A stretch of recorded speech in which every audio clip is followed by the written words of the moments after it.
10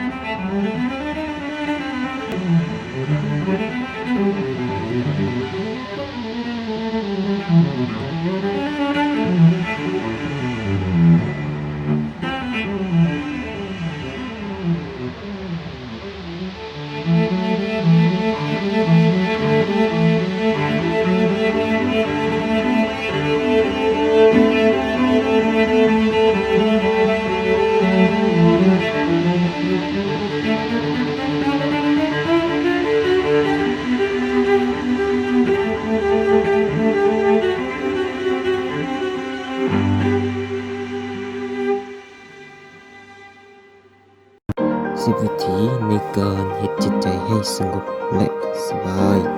วิธีที่1คือนั่งสมาธิวิปัสสนาหายใจเข้าออกพุทโธ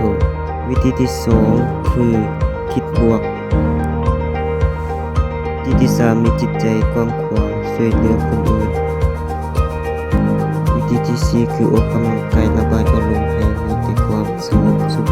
วิธีที่5คืออย่ายุ่งเรื่องของคนอื่นจนเกินไปจนบ่มีความสงบวิธีที่6คือสร้างกิจกรรมของตนเองคือเดินจงกรมวิธีที่7คือหลุดพ้นจากการคิดถึงอนาคตและอดีตวิธีที่8คือหลีกเลี่ยงจากคนที่เฮ็ดให้เราบ่สงบ